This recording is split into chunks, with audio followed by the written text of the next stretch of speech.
Astagfirullah Uhti, kenapa hijabnya nggak dipakai lagi? Setelah di Indonesia, semakin banyak skandal, semakin banyak tawaran masuk televisi. Di Indonesia itu adalah pasarnya konten-konten yang berbau tentang hujatan.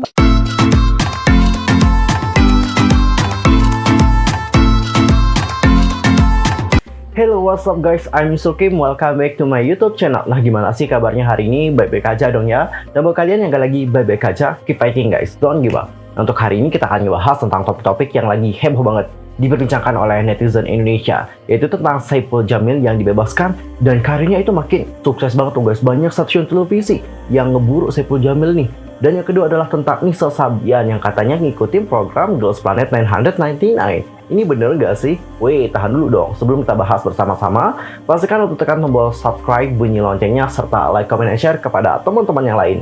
Dan berikut adalah pembahasan selengkapnya. Oke, untuk pertama kita akan mulai dulu ngebahas tentang Saipul Jamil yang telah dibebaskan. Kita nggak akan ngebahas tentang bagaimana dia itu dapat dipenjara, atau berapa tahun dia dipenjara, atau apa yang telah dia lakukan di dalam penjara selama ini. Kita nggak akan ngebahas tentang hal itu. Namun, yang kita fokuskan adalah bagaimana Saipul Jamil yang sudah punya skandal ini, itu malah mendapatkan kepopularitasan yang tinggi setelah dia dibebaskan dari penjara. Dan yang membuat netizen Indonesia juga sangat berpikir di sini adalah bagaimana stasiun televisi di sana itu berlomba-lomba untuk mendatangkan Saipul Jamil ke stasiun televisi mereka. Khususnya di Twitter itu sudah banyak sekali yang menyampaikan unek-unek mereka tentang hal ini. Dan coba aku baca ya bagaimana unek-unek dari kalian semua fenomena yang satu ini. Pantes ya, entertainment Indonesia bobrok. Tadi lihat masalah KPI, sekarang Saipul Jamil. Coba deh lihat tuh Cina sama Korea yang artisnya kena skandal pedofil juga. Lihat apa hukuman mereka. Bahkan terancam hukuman meningsoi dan diboykot dari pertelevisian yang jelas. Please jangan disamain sama pertelevisian Korea. Beda kelas, beda jauh. Iya, di sana nayangin yang berprestasi. Kalau di sini yang berprestasi kalah sama yang cari sensasi. Lihatlah di Indonesia, semakin banyak skandal, semakin banyak tawaran masuk televisi. Padahal warga Indo banyak yang berprestasi, tapi ketutup sama orang yang cari sensasi.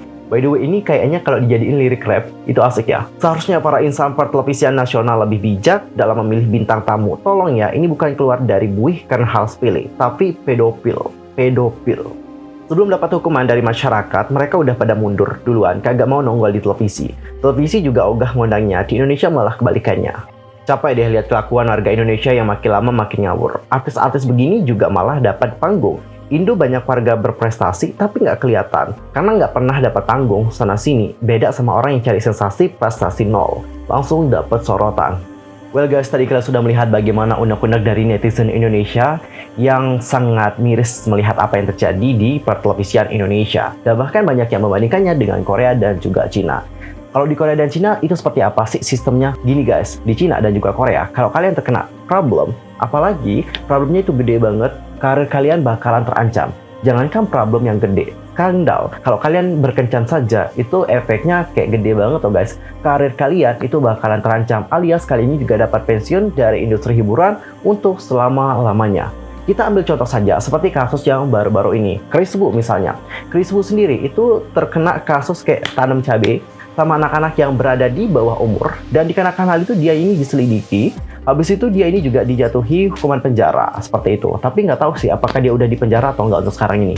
Intinya adalah untuk karirnya sendiri, dia itu terancam tidak dapat berkarir di industri hiburan Cina untuk selama-lamanya, alias dapat kita katakan dia itu kayak pensiun dari industri hiburan. Lalu ada Sujin dari G-Idol. Untuk Sujin, dia ini punya problem juga. Problemnya ini lama banget saat dia itu masih sekolah. Tapi karena baru diungkit sekarang, ya udah. Impact-nya ke dia itu bener-bener gede banget guys. Bahkan sampai dia dikeluarkan dari grup.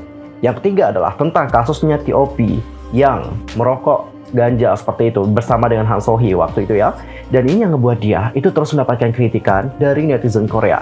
Dan bahkan dikarenakan dia ini terus mendapatkan kritikan dari netizen Korea, T.O.P ini sampai ogah gitu berkarir di Korea. Berbeda dari artis Korea dan juga Cina, saat mereka terkenal skandal, mereka itu akan langsung meredup karirnya atau bahkan langsung pensiun. Tapi di Indonesia, setelah kalian punya skandal, justru kali ini makin sukses. Sukses dalam artian banyak pertelevisian di Indonesia yang akan mengundang kalian untuk hadir di program mereka. Gak hanya Saipul Jamil doang sebenarnya, tapi ada juga artis-artis lain yang sebelumnya terkena kontroversi justru makin sukses. Misalnya ada Lucinta Luna, Vanessa Angel, dan bahkan Barbie Kumalasari. Yang menjadi pertanyaan kita adalah, apa sih bedanya kita sama orang Korea dan juga Cina? Bukankah kita juga sama kayak mereka? Kalau ada artis yang terkena masalah, itu pasti kita langsung hujat, bener nggak? Dan mereka juga ngehujat. Terus bedanya kita sama mereka apa? Ada banyak alasan nih guys. Yang pertama adalah artis-artis Korea dan juga Cina biasanya punya karya. Karya mereka ini baik dalam lagu kah dan juga film. Nah kalau mereka terkena skandal ya, penjualan untuk album dan juga film-film mereka itu bakalan terkena dampak juga. Makanya ini yang membuat karir mereka juga menjadi terhambat karena di sini banyak sekali kerugian. Selain itu ada juga penurunan saham terhadap perusahaan-perusahaan mereka. Karena biasanya artis-artis Cina dan juga Korea itu kan punya agensi. Agensi mereka juga sudah menjalin kerjasama dengan banyak perusahaan yang lain. Jadi kalau mereka terkena problem atau artisnya terkena problem, ini yang ngebuat harga saham di agensi tersebut langsung turun. Dan ini juga yang membuat pembatalan beberapa kontrak bersama dengan brand-brand yang lain.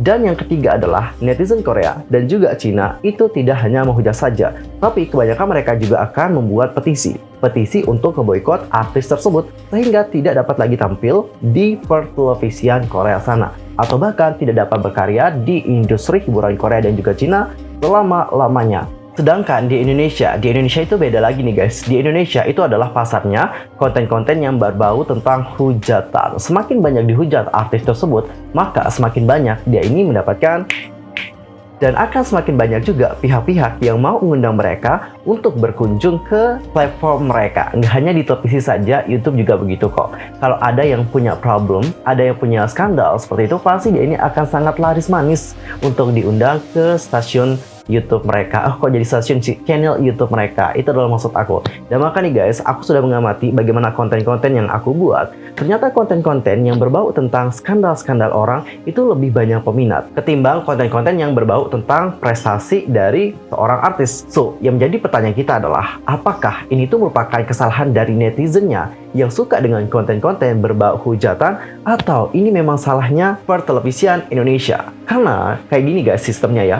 pertelevisian Indonesia itu juga ngelihat konten-konten mana yang laris untuk mereka, dan mereka juga ngelihat konten mana yang menguntungkan buat mereka. Dan ternyata konten-konten seperti inilah yang menguntungkan untuk mereka, dan ini yang membuat mereka memperbanyak konten-konten seperti itu. Dan seperti yang kalian tahu bahwa untuk saat ini banyak sekali pertelevisian Indonesia tidak hanya menayangkan tayangan tersebut di televisi saja, tapi mereka juga menayangkannya di YouTube. Jadi keuntungannya pasti double, enggak dari televisi dan juga dari YouTube. Banyak banget kan? Karena tujuan dari televisi sendiri selain memberikan hiburan kepada para penonton, tapi mereka di sini juga mencari keuntungan. Lalu gimana nih opini kalian tentang hal yang satu ini? Siapa yang sebenarnya salah?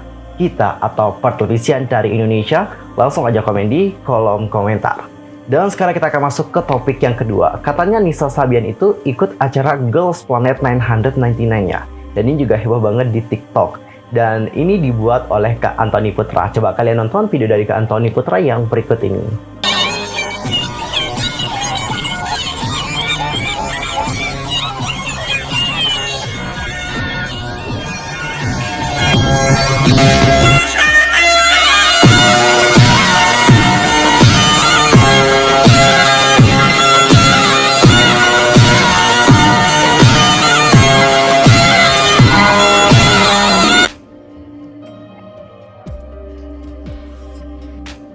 Well, tadi kita sudah melihat ya, ada trainee gitu, yang mana trainee ini sebenarnya mirip sama Nisa Sabian. Aku tahu ini tuh kontennya adalah untuk lucu-lucuan saja, tapi kalian lihat deh respon dari orang-orang yang nonton video itu. Sumpah kayak lucu banget sih. Ada yang komentar kayak gini, apakah benar itu Nisa Sabian? Kalau benar tolong cari informasinya dulu, biar nggak salah paham. Itu pakai aplikasi Reface, aku juga pernah coba. Katanya pakai aplikasi pengubah muka alias deepfake gitu loh guys. Beda orang tolong jangan nyebar fitnah. Astagfirullah Uhti, kenapa hijabnya nggak dipakai lagi? Gua takut ini tuh masuk FYP emak-emak, bener sih. Ini kalau masuk FYP emak-emak, bahaya banget. Pasti bakalan banyak yang percaya ini tuh Nisa Sabian. Ini aja yang masuk FYP anak-anak yang masih muda gitu ya, yang masih bocil gitu ya kan. Banyak percaya ini tuh Nisa Sabian. Astagfirullah Nisa, kenapa kamu lepas hijab? Tapi yes or yes-nya bagus, tapi kurangin makan cemilan di dom ya. Kalau ini kayaknya dia tahu sih ini bukan Nisa Sabian, dan komenannya juga bercanda. Jangan nyebar fitnah please, itu beda orang. Kalian jangan langsung percaya, gampang percaya dan langsung menghina K-pop. Oh my god. Why? Kenapa mereka itu percaya itu adalah Nisa Sabian? Kayak, menurut aku emang mirip sekilas, tapi nggak terlalu mirip banget gitu. Oi, cewek itu mah orang Korea asli, bukan Nisa Sabian. Emang ya Allah, ini tuh kontennya bercanda, ya ampun. Ada juga yang bawa serius ya. Astaga, kok pada percaya sih? Nggak tahu juga. Orangnya kenapa nih? Pada percaya semua. Kayak itu bukan Nisa, kali beda orang. Tapi gue lebih suka Nisa yang dulu sih, jujur. Itu beda orang. Tolong jangan fitnah gitu dong. Nisa Sabian itu masih berhijab loh. Versi Awkarin lebih mirip ya sih, mirip banget versi Awkarinnya. Kok kayaknya itu bukan Nisa Sabian ya? Mau buka, ya Allah. Kenapa sih orang-orang tuh nggak tahu mana konten yang serius dan mana konten yang bercanda? Well guys, tadi kalian sudah melihat bagaimana komentar-komentar dari netizen Indonesia yang menyebutkan bahwa itu memang Nisa Sabian, dan juga banyak yang mengkritik si Kak Anthony ini dikarenakan dia ini telah dianggap menyebar fitnah. Actually, ini tuh cuma buat konten have fun doang, alias konten lucu-lucuan doang. Gak ada niatan sama sekali untuk memfitnah dan juga ngapainnya kan, tapi kayak dibawa serius gitu sama orang. Astagfirullahaladzim. Dan buat yang belum tahu ya, ini tuh nama trainee-nya adalah bukan Nisa Sabian, tapi nama trainee-nya adalah Kim Se-in. Dan dia ini merupakan trainee yang benar-benar masih muda banget. Kalau nggak salah dia tuh kelahiran tahun 2005. Tapi meskipun muda banget, jangan diremehin. Dia ini punya talent yang oke banget, baik dalam menari dan juga vokal. Bahkan dalam penampilannya yang CRAZY itu benar-benar kayak populer banget kan ya. Di YouTube itu banyak banget yang nonton, dan banyak sekali yang memuji bagaimana trainee tersebut menyanyikan lagu CRAZY dari 4 Minute. Dan aku mau perjelas sama kalian, ini tuh bukan Nisa Sabian, ini tuh adalah Kim Se-in. Dan gak hanya Nisa Sabian doang, tapi Kak Anthony ini juga miripin trainee dari Girls Planet 999 dengan Awkarin. Coba kalian lihat video yang satu ini deh.